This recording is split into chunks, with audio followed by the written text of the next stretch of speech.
अस्सलाम वालेकुम students, welcome to my channel doctor Irfan lectures.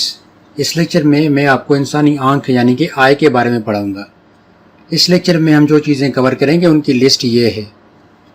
Student, सबसे पहले हम आंखों के फैक्ट्स के बारे में पढ़ेंगे। उसके बाद हम आंखों के पार्ट्स के बारे में पढ़ेंगे, पार्ट्स ऑफ द आई। उसके बाद हम जाएंगे कि आंखों को ब्लड सप्लाई कौन सी आर्टरी से मिलती है। फिर हम पढ़ेंगे आंखों की एनाटॉमी, फिर पढ़ेंगे स्ट्रक्चर ऑफ द आई। ये सारी चीज़ें करने के बाद हम आई के फंक्शंस पे पढ़ेंगे कि आई के कौन कौन से फंक्शंस होते हैं। लेकिन लेक्चर शुरू करने से पहले अगर आप लोगों ने मेरा चैनल सब्सक्राइब नहीं किया है तो मेरे चैनल को सब्सक्राइब करें, फिर बेल के बटन पर टिक करें ताकि मैं जब भी न्यू लेक्चर अपलोड करूं आप लोगों को नोटिफिकेशन आ जाए। तो आइए शुरू करते हैं। सबसे पहले फैक्ट्स के बारे में पढ़ते हैं। स्टूडेंट्स, क्या आप लोगों को पता है कि इंसानी आंख 107 मिलियन सेल्स की बनी है। दूसरा फैक्ट ये है कि जो इंसानी आंख है वो 10 मिलियन कलर्स के बीच में डिफरेंशिएट कर सकती है। उसके बाद हम आते हैं कि इंसानी आंख की साइज पे आते हैं। क्या आप लोगों को पता है कि इंसानी आंख जो है पूरी जिंदगी एक ही साइज की रहती है, जबकि इंसान का नाक और कान यानी कि nose and ear never stop growing, पूरी लाइफ में वो बढ़ते रहते हैं, ग्रो होते रहते हैं, जबकि आंख जो है एक ही साइज की रहती है पूरी जिंदगी में। ह्यूमन आई जो है वो साल में 42 लाख दफा ब्लिंक करती है।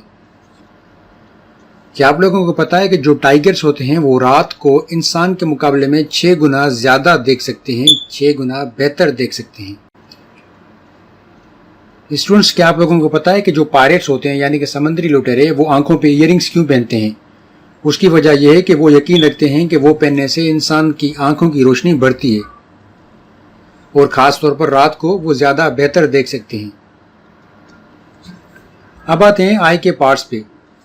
आंख के 4 मेजर पार्ट्स हैं: आइरिस, कॉर्निया, स्क्लेरा, प्यूपिल। आंख का जो कलर्ड पार्ट होता है उसको हम आइरिस कहते हैं। ये फिगर में आप देख सकते हैं, ये कलर्ड पार्ट। उसके बाद जो व्हाइट पार्ट होता है इंसानी आंख का उसको हम कहते हैं स्क्लेरा। और आंख के बीच में एक बॉल होता है जिसको हम कहते हैं प्यूपिल।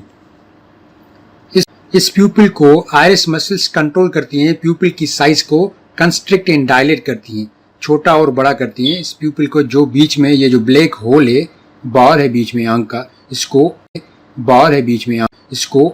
प्यूपिल कहते हैं। इसकी साइज जो है आइरिस मसल के जरिए कंट्रोल होती है। अगर हम स्क्लेरा की बात करें तो ये मैंने अभी आपको बताया कि जो आउटर है व्हाइट पार्ट होता है उसको स्क्लेरा कहते हैं।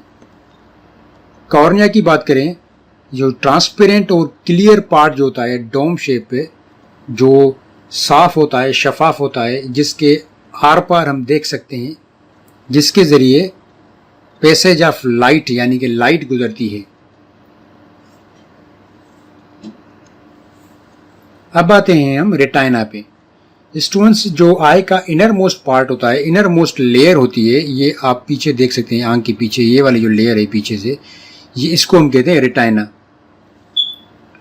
इसका क्या काम होता है? इसमें एक्चुअली रिसेप्टर सेल्स होते हैं, रिसेप्टर सेल्स जो रिस्पॉन्सिबल होते हैं लाइट को कन्वर्ट करते हैं नर्व इम्पल्सेस में।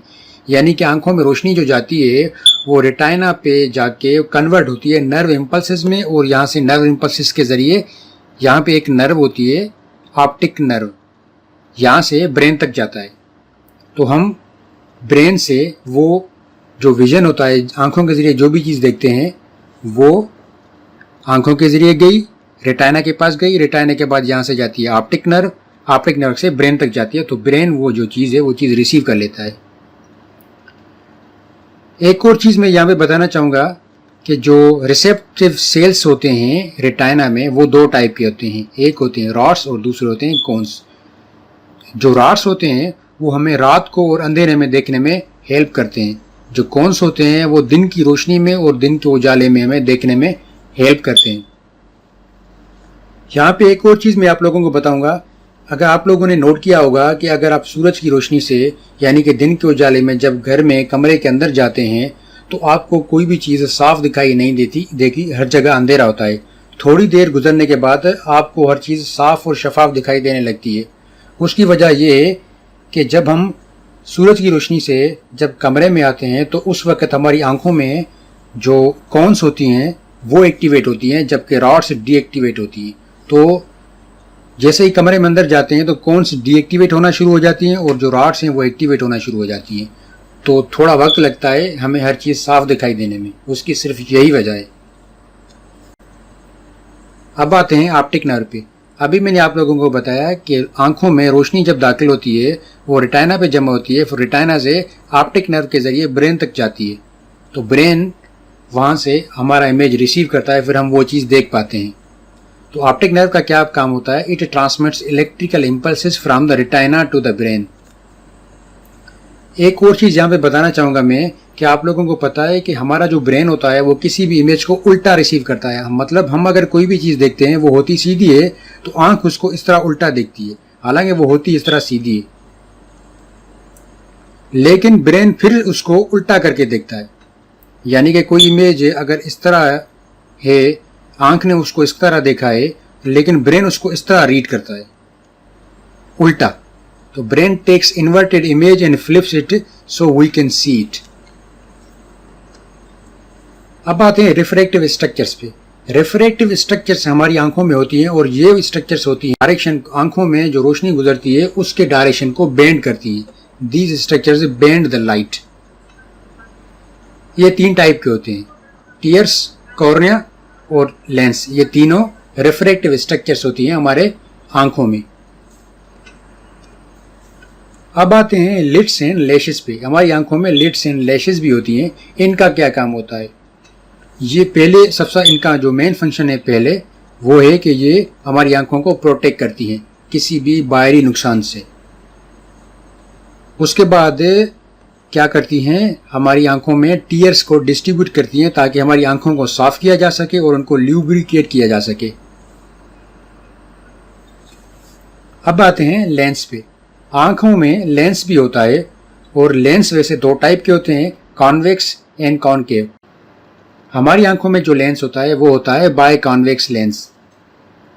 बाय कॉन्वेक्स लेंस वो होता है जो रोशनी को एक जगह पे फोकस करता है, that brings the rays of light into focus and produces an image on the retina। तो ये वाइट कलर का आप ये लेंस देख रहे हैं, तो इसमें रोशनी जब गुजरती है तो क्या होता है कि रोशनी एक ही जगह पे फोकस होती है इस तरह रेटाइना पे, ये रेटाइना पे। फिर रेटाइना से इमेज जो है ऑप्टिक नर्व के जरिए ब्रेन तक जाता है, ब्रेन। अब आते हैं आंखों की ब्लड सप्लाई पे कि आंखों को कहाँ से ब्लड सप्लाई मिलती है। आंखों को जो आर्टरी ब्लड सप्लाई करती है उसकी ब्रांचेस कैरोटिड आर्टरी से निकलती हैं। कैरोटिड आर्टरी से जो ब्रांच निकलती है उसको हम ऑप्थेल्मिक आर्टरी कहते हैं। उसकी जो ब्रांचेज होती हैं वो होती हैं ciliary artery and central retinal artery. ये आंखों को ब्लड सप्लाई करती हैं। अब आते हैं आंखों के फंक्शंस में। आंखों का वैसे तो मेजर एक ही फंक्शन है कि हम कोई भी चीज़ जब देखते हैं, वो दिन हो या रात हो, वो हम आंखों के ज़रिए देखते हैं। लेकिन आंखों के जो अलग अलग पार्ट्स होते हैं, जैसे आयरिस हो गया, ठीक है, आपका रेटाइना हो गया या फिर लेंस हो गया, तो इन सब के अलग अलग फंक्शंस हैं। तो वो सारे फंक्शंस मैं आपको बताऊंगा। पहले हम आते हैं एक्वस पे। आंखों में जो पानी होता है एक्वस से, वहाँ से हमारी आंख को ऑक्सीजन मिलती है, क्योंकि हमारी आंख भी तो एक जिंदा चीज़ है, तो उसको भी तो जिंदा रहने के लिए ऑक्सीजन चाहिए, तो उसको ऑक्सीजन एक्वस से मिलती है। एक्वस से ही हमारी कॉर्निया, हमारा लेंस और हमारी आयरिस, इनको खाने पीने की चीज़ें एक्वस से ही मिलती हैं।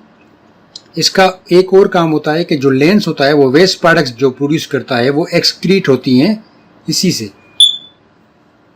इसका एक और भी फंक्शन है, वो है इंट्राऑक्यूलर प्रेशर। हमारी आंखों में जो इंट्राऑक्यूलर प्रेशर मेंटेन होता है और जिसकी वजह से उसका शेप भी मेंटेन होता है। हमारी आंखों का शेप एक ही रहता है, उसकी वजह सिर्फ यही है। तो ये सारे इसके आंखों के फंक्शंस हैं। ऑक्सीजन सप्लाई करना, ठीक है, नूरिशमेंट देना, न्यूट्रिएंट्स, वेस्ट प्रोडक्ट्स को रिमूव करना, आंखों को शेप देना और इंट्राऑक्यूलर प्रेशर को मेंटेन करना। ये सारे इसके आंखों के फंक्शंस हैं। स्टूडेंट्स, यहाँ पे मेरा लेक्चर ख़त्म हुआ। अगर आप मेरे दूसरे लेक्चर सुनना चाहते हैं, जैसे लिवर के बारे में, किडनी के बारे में, ब्रेन के बारे में, लंग्स के बारे में, प्लांट वर्सेस एनिमल सेल के बारे में, या फिर दूसरे लेक्चर के बारे में, तो आप मेरे चैनल में जाके दूसरी वीडियोस देख सकते हैं। अगर आपको मेरा लेक्चर अच्छा लगा तो मेरी वीडियो को लाइक करें, अपने दोस्तों के साथ शेयर करें और मेरे चैनल को सब्सक्राइब करें। Thanks for watching.